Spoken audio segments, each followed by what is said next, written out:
ये जो वर्दी, ये जो दहशतगर्दी है, इसके पीछे वर्दी है, ये दो चार को स्लोगन याद कैला है सब वहां पे कश्मीर वाला, और कुछ नहीं।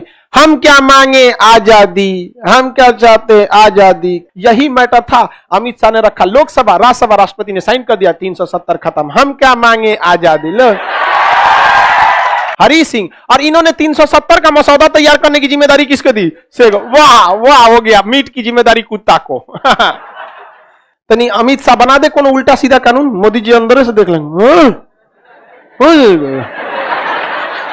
यहाँ पे पाकिस्तान को सबसे आगे किस चीज में? तो पजामा में नाड़ा डालने में सबसे आगे है सब। इसलिए सुअरों का एक अलग जंगल बनाना पड़ेगा, जिससे अखंड साम्राज्य के राजा जिन्ना रहेंगे। टाइगर हिल पे कब्जा कर चुके थे, लेकिन एक ने स्नाइपर लगा के मार दिया। जनता का मुंह भंग करने में क्या जाता है? बस बोल दो कि हरी सिंह सुअर का मांस खाता है, मुस्लिम खिलाफ, हिंदू खिलाफ करना, राजा साहब गाय का मीट खाते हैं, हिंदू खिलाफ। ये 1947 में देश आजाद हुआ, भारत और पाकिस्तान का विभाजन हुआ, लेकिन इस विभाजन में अंग्रेजों ने एक भयंकर मिस्टेक करके गए थे। मिस्टेक क्या? वो जहर बो के गए थे। उन्होंने कहा था कि जिन्हें पाकिस्तान में मिलना है वो पाकिस्तान में चले जाए, जिन्हें भारत में मिलना है वो भारत में चला जाए। इसके अलावा ससुरा ने एक और बात कर दिया था कि जिसको स्वतंत्र रहना है वो स्वतंत्र रह जाए। इसमें काम कर दिया कश्मीर वाला बकलोलई। कश्मीर के राजा हरि सिंह थे, लेकिन उनके अंदर उतनी दूरदर्शिता नहीं थी जो वास्तविकता है। अब कई को हरि सिंह का समर्थन हमारा कहने लगे कि आप ढेर जानते हैं। देखिए, हरि सिंह का जो प्रधानमंत्री थे शेख अब्दुल्ला, बहुत ही सातिर दिमाग का इंसान, मतलब समझ जाइए कि बहुत तेज खोपड़ी का, छल कपट बहुत ज्यादा। तो शेख अब्दुल्ला जो जम्मू कश्मीर का ये था, यही प्रधानमंत्री थे। तो हरि सिंह को बोला कि आप क्या हो जाइए, अलग हो जाइए, क्योंकि शेख अब्दुल्ला को पता था कि हरि सिंह जिस दिन अलग होंगे, एक अलग देश बनाएंगे, उस दिन इंडिया अलग, पाकिस्तान अलग। और कश्मीर की ज्यादातर जनता जो थी वो मुस्लिम थी, और उसके राजा क्या थे? हिंदू थे। तो ये उसको शेख अब्दुल्ला को पता था कि इनके खिलाफ विद्रोह कराना बड़ा इजी है। तो शेख अब्दुल्ला किसका प्रधानमंत्री थे? हरि सिंह। ये डोगरा शासक थे। हरि सिंह क्या थे? डोगरा। इन कौन से वंश के थे? डोगरा वंश के शासक थे। डोगरा वंश के अंतिम शासक थे हरि सिंह। तो हरि सिंह से कहा कि आप स्वतंत्र हो जाइए, लेकिन इसी बीच क्या हुआ? पाकिस्तान वालों ने क्या कर दिया? हमला कर दिया। और इधर कबाइली के भेष में, कबाइली वहां की जनजाति होती है, मतलब आतंकवादी, जैसे भारत में कैसे नक्सलाइट है, विदेशी है नहीं, भारत में अजीब सा डिमांड रख देते हैं, तो वैसे ही पाकिस्तान में कबाइली हैं, सेम भारत में नक्सलाइट की तरह। लेकिन उन लोगों के थ्रू पाकिस्तान ने क्या किया? इन्वेजन करा दिया भारत में, और ये एरिया पूरी तरह से कब्जा किसने कर लिया? पाकिस्तानियों ने कब्जा कर लिया। अब हरि सिंह जो थे, अब वो भागे भागे आए, उनको पता चल गया शेख अब्दुल्ला की पॉलिसी। शेख अब्दुल्ला का टारगेट क्या था कि अगर कश्मीर अलग हो जाएगा तो जनता का मोह किसके साथ चल जाएगा? शेख अब्दुल्ला के साथ, और ये उल्टा सीधा कुछ कह देगा। हरि सिंह को क्या? जनता का मोह भंग करने में क्या जाता है? बस बोल दो कि हरि सिंह सुअर का मांस खाता है, मुस्लिम खिलाफ, हिंदू खिलाफ करना, राजा साहब गाय का मीट खाते हैं, हिंदू खिलाफ। ये तो पहले से प्रैक्टिकल है 1857 की क्रांति में। बस इसको इंप्लीमेंट करना है, किसी को बस इतना काम देना, काम खत्म। सीधे भड़काना 2 मिनट का काम है, पब्लिक थोड़ा ना पूछने जा रही है क्या करना है। शेख अब्दुल्ला की प्लानिंग पहले से थी, लेकिन पाकिस्तानियां गड़बड़ा दिया सब इनको। तो हरि सिंह आए किसके पास? जवाहरलाल नेहरू के पास। हमारी मदद कीजिए। क्या कीजिए? हमारी मदद कीजिए। जवाहरलाल नेहरू कहे हाँ चलिए मदद करते हैं। सरदार पटेल कह गए महाराज शांति से बैठिए, मदद करते हैं। चोट्टा कहीं का हरि सिंह बोले थे तोरा भारत में मिलने के लिए, तो तोरा अपने नौटंकी था, अलग देश बनाएंगे। भाग कहा है महाराज, हम आधा कब्जा हो गया है, और छोटा सा हमारा बेटी पर तो उठा ले जाएगा सो बचा लीजिए। तो कहें 21 शर्त में बचाएंगे, साइन कर यहां पर। तो उन्होंने साइन किया 26 अक्टूबर 1947। 26 अक्टूबर 1947 को साइन कर दिया। कहां पर? भारत में विलय पत्र पे। तब तक भारत पर आधा कब्जा हो चुका था कबाइलियों का, और वो पूरे भारत में हर बड़े जगह पे घुस चुके थे। तो उस समय जितना सेना के बड़े अधिकारी थे वो इंग्लैंड से पढ़ के आते थे, और उसमें ब्रिगेडियर उस्मानी थे, वो उस समय बलूच रेजिमेंट में थे। बलूच अभी पाकिस्तान में है। तो देश का जब विभाजन हुआ तो जिन्ना ने कहा था ब्रिगेडियर उस्मानी को, आप आ जाइए, बलूच रेजिमेंट का कमांड आप ही संभालिएगा। ब्रिगेडियर उस्मानी ने कहा भागता है कि नहीं, यहाँ पे आ जाइए। यहाँ पर सेना में जब शपथ लिए थे तो यही शपथ लिए थे कि जब तक जीवित रहेंगे भारत की सुरक्षा में हम लगे रहेंगे। तुम आज विभाजन कर दिया तो हम अपनी शपथ का विभाजन नहीं कर सकते, हम यहीं रहेंगे। सरदार पटेल ने देखा कि भाई ये आदमी ठीक है। सरदार पटेल के अंदर व्यक्ति को परखने की बहुत क्षमता थी।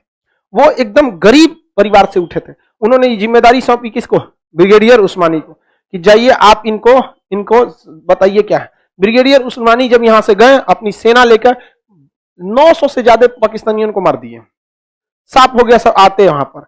अब नौशेरा में पाकिस्तानियों का कहना था, नौशेरा उस समय का बहुत टिपिकल पॉइंट था, वो हाइट पर था और वहां से भारत को बढ़त नहीं मिल पा रही थी, तो नौशेरा जीतने की जिम्मेदारी दी गई थी ब्रिगेडियर उस्मानी को। सुबेरे जिम्मेदारी दी गई, शाम को फोन आ रहा है ब्रिगेडियर उस्मानी का नेहरू के पास कि नौशेरा जीत गए। खत्म हो गया नौशेरा का कहानी। इनको नौशेरा का शेर कहा जाता था। बाद में युद्ध चलते रहा, यूएनओ में भी ये मुद्दा उठ गया। यहाँ पर बहुत सारे भारतीय सैनिक बहादुरी से लड़े थे वहां पर, इस बीच एक तोप का गोला आके इन्हीं के ऊपर गिर गया। यहाँ पर ब्रिगेडियर उस्मानी शहीद हो गए थे यहाँ पर।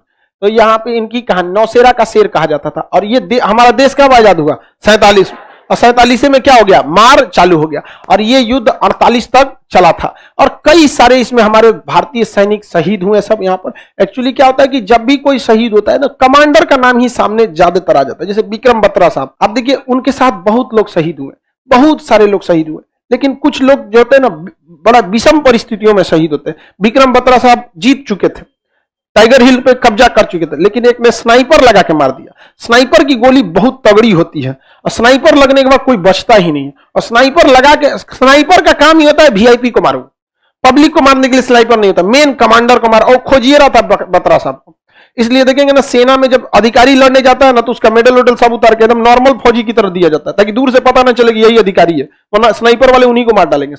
तो इस तरह से भारत ने 1948 की लड़ाई में क्या बनाया था? सीमा का निर्धारण किया। और जब सरदार पटेल ने यहां सेना भेजा ना, वही बन गया हम लोग के लिए line of control. Jawaharlal Nehru ने यहां गलती ये कर दिया, हालांकि इसमें अब जवाहरलाल नेहरू की गलती कहिए या फिर यूएनओ का दोगलापन कहिए, दोनों कह सकते हैं। जवाहरलाल नेहरू ने इस मुद्दा को 1948 में लेके चले गए यूएनओ में। 1948 में कहां लेके चले गए? यूएनओ में। यूएनओ जो है किसी भी मुद्दा को बर्बाद कर देता है। यूएनओ में लेके चले गए जवाहरलाल नेहरू, और कहें कि देखिए 26 अक्टूबर 1947 को विलय पत्र पर इन्होंने साइन कर दिया, और उसके बाद आजादी का डॉक्यूमेंट दिखाएं जो संसद में पारित हुआ था, ब्रिटिश संसद में, आपको याद होगा, तो उसमें लिखा गया था स्पष्ट उस विधेयक में कि भारत पाकिस्तान का विभाजन होगा, जो स्वतंत्र रहना चाहता है स्वतंत्र रहे, जो पाकिस्तान में जाना चाहता है वहां जाए, जो भारत में आना चाहता है वहां आए। तो इस आधार पर विलय पत्र पर साइन हो गया, ये कश्मीर हमारा होना चाहिए। तो ये तो सही है, लेकिन इस दोगला को देखिए, ये कहता है कि हम वहां के लोगों से जनमत संग्रह कराएंगे कि हम कहां रहना चाहते हैं, वहां के लोगों से क्या करना चाहेंगे? जनमत संग्रह, रेफरेंडम कराना चाहेंगे। तो जवाहरलाल नेहरू ने कहा कि अगर आपको रेफरेंडम कराना है तो भारत के सभी राज्यों से करा लीजिए कि आप कहां रहना चाहते हैं, क्योंकि जवाहरलाल नेहरू तो एकदम परफेक्ट थे। सरदार पटेल ने भी कहा हाँ टेंशन मत लीजिए, इन सबको हम अपने में ले लिए, और साथ साथ आप पाकिस्तान में भी तो जनमत संग्रह कराइए। लाहौर कैसे उसका, कराची कैसे उसका, जनमत संग्रह केवल कश्मीर पर। आज तक ये मुद्दा लटका हुआ है यूएनओ में। जो हमारी संस्कृति, गौरवपूर्ण संस्कृति रही थी जो पूरी दुनिया में, उसे हम लोग को, जिन्ना इस साले को कोई मतलब नहीं यहां पर, बस कश्मीर चाहिए। ये उल्टा सीधा यहां पर, इसके कोई टारगेट, कोई उद्देश्य था पाकिस्तान बनने का? कोई उद्देश्य नहीं है इनको, को अभी भी पूछेगा कोई उद्देश्य नहीं है वहां पर। समझेंगे कि नहीं? कोई किस चीज में आगे हैं ये लोग? आतंकवाद छोड़ के यहां पे पाकिस्तान को सोचे सबसे आगे किस चीज में? तो पजामा में नाड़ा डालने में सबसे आगे है सब, धाए डाल देता है सब। और क्या आता है इनको? लुंगी टाइट बांध देंगे सब, क्या आएगा उसको? अरे यार वो शब्द मत बोल, नहीं तो फिर हमारा समझा गया कि नहीं? जिन्ना को चेयर चाहिए था, कुर्सी चाहिए थी, ये बेवकूफ है।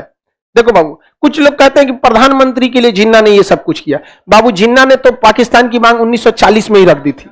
देश कहां आजाद हुआ था? प्रधानमंत्री का तो बात आता है कैबिनेट मिशन के बाद। प्रधानमंत्री की बातें शुरू होती है 1951 के प्रथम आम चुनाव में। उससे पहले प्रधानमंत्री की बातें कहां आती है? अभी देश तो आजाद होने दीजिए। 1942 में शिमला 45 में शिमला सम्मेलन में कूद के भाग गया। कहां प्रधानमंत्री की बात आई थी? वो तो मुस्लिमों के कहना छेठ है। यहाँ पे प्रत्यक्ष कार्रवाई दिवस 1946 में बताया, कहां प्रधानमंत्री की बात आई थी? ऐसा नहीं था प्रधानमंत्री के उससे आता। ये सब चीजें थोड़ी सी मन गढ़ंत है। आप बताइए क्या प्रधानमंत्री को चक्कर में विभाजन किया था?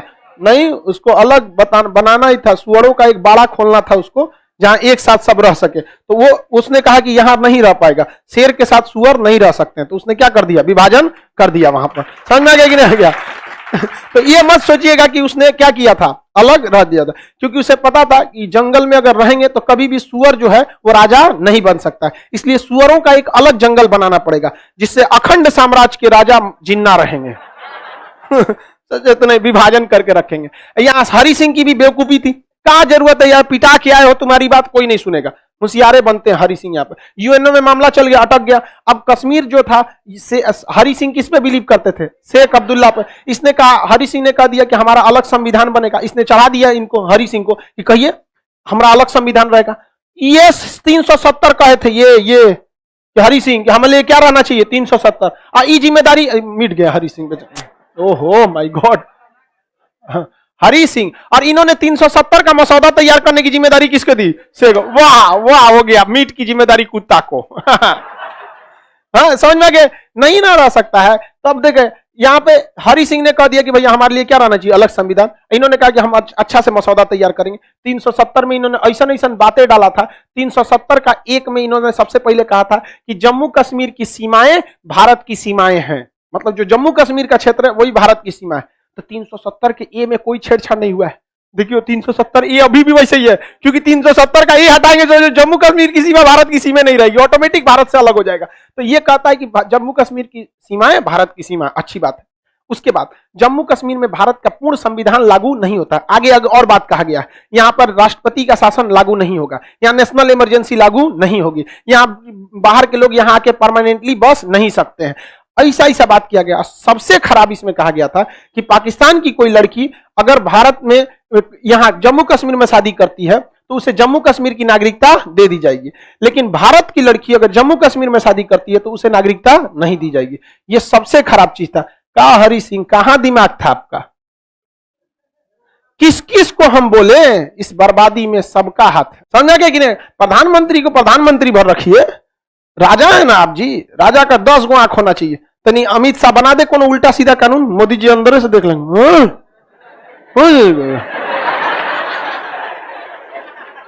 आराम में समझाइए, हटा, ये सब सही नहीं है, ये नहीं समझाया। तीन लोग की जोड़ी गजब लगती है अपनी में। तो बताइए यहाँ पे यूएनओ में चल गया। 370 में ऐसे प्रावधान दिए गए थे और कहा गया था कि 370 में अगर संशोधन करना है तो जम्मू कश्मीर के विधानसभा से पूछना पड़ेगा। वाह, दही के गवाही चिवरा। कब अलग होगा सब, देहात में ये सब कहावत बड़ी फेमस रहता है सब। तो बताइए अजब संविधान। अब भारत में कब संशोधन नहीं कर सकता था, कहता है कि राष्ट्रपति या संसद। तो जम्मू कश्मीर में भारत का संसद संशोधन कर सकता है नहीं। इसके बाद फारूक अब्दुल्ला के बाद आए शेख अब्दुल्ला के बाद फारूक अब्दुल्ला। एक चीज बस इस सब में अच्छा ही था कि वो ये कहते थे कि 370 रहेगा, ये वाली पार्टी। अब महबूबा मुफ्ती तो कहती थी कि मेरी लाश से गुजरना पड़ेगा, 370 हटेगा तो मेरी लाश से गुजरना पड़ेगा। हमारा ट्रैक्टर तैयार है, आप लाश तैयार कीजिए। नहीं समझ में आया, अजब हाल है, क्योंकि उसको हिलने के लिए तो ट्रैक्टर चाहिए ना, बहुत मोटी महिला है। इसके बाद आए उमर अब्दुल्ला। इनमें भी एक ही चीज सही है कि भारत के विभाजन की बात नहीं करते। इस टाइप का नहीं कि मतलब ये जो वर्दी, ये जो दहशतगर्दी है, इसके पीछे वर्दी है, ये 2-4 को स्लोगन याद कैला है सब वहां पे कश्मीर वाला, और कुछ नहीं। हम क्या मांगे आजादी, हम क्या चाहते आजादी, भारत से आजाद। अरे यार, कम से कम ये उसमें मतलब उतना इन्वॉल्व नहीं रहते। कश्मीर का जनता को खुश रखने के लिए कुछ तो भाषा बोलनी पड़ेगी, लेकिन खानदान देख रहे हैं यहां पर उमर। अब लेकिन मामला क्या हुआ, जब वहां पीडीपी की सरकार बनी, पीडीपी, तो बहुमत पीडीपी को आया नहीं। अब बहुमत फारूक उमर अब्दुल्ला को, ये तो मर गए, ये अभी भी जिंदा है बूढ़े, और इनके बेटा जिंदा है उमर अब्दुल्ला। ये सबसे कम उम्र के सीएम थे। ना ही उमर अब्दुल्ला की पार्टी को बहुमत आया, ना ही पीडीपी को बहुमत आया, और ना ही बीजेपी को बहुमत आया। किसी को बहुमत नहीं आया। समझ में आ गया कि नहीं आ गया। तो बीजेपी या पीडीपी क्या बना ली, सरकार बना ली।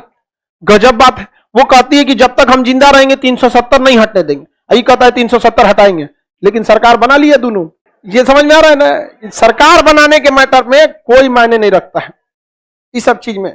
आप अगर बदल जाएंगे तो लोग पूछने लगे कैसे बदल गए, अरे यार इधर देखो तुम लोग। तो ये लोग क्या बना लिए, सरकार बना लिए। वो किस्मत अच्छा था कि इन दोनों में पटा नहीं। जब दोनों में पटरी नहीं खाया, पटरी नहीं खाने का मतलब समझते हो दोनों में नहीं हुआ तो दोनों का गठबंधन क्या हो गया, टूट गया। तो ना इनको बहुमत, ना इनको बहुमत, ना इनको बहुमत, इसे कहते हैं त्रिशंकु हो जाना। क्या हो जाना, त्रिशंकु। अब ये गड़बड़ ये हुआ कि हमारे संविधान बनने में जब भीमराव अंबेडकर थे तो उन्होंने एक स्पेशल प्रावधान जोड़ा था कि जब किसी राज्य की विधानसभा चल नहीं रही है या भंग है तो उस कंडीशन में उस राज्य के लिए कानून राष्ट्रपति बना सकता है। और इन गधों की यह सबसे बड़ी भूल हो गई। आओ फाउंडेशन पढ़, अब तू तोरा पता चलेगा। हमें पढ़वे नहीं करेगा यहाँ पे फाउंडेशन। खैर ठीक हुआ उस समय हम लोग ऑनलाइन नहीं पढ़ाते, नहीं तो क्या पता सोचा पढ़ लेता सर और गठबंधन कर लेता सर कि 370 को जिंदा रहने के लिए हम दोनों का एक होना जरूरी है, तब राष्ट्रपति नहीं बना सकते थे। लेकिन गड़बड़ यही हो गया कि इनको तो लग रहा था कि राष्ट्रपति बिना पूछे नहीं बना सकते, और संविधान में स्पेशल प्रोविजन है कि जब विधानसभा नहीं चल रही है तो राष्ट्रपति को पावर है, को क्या कर सकता है, संसद वहां कानून बना सकता है।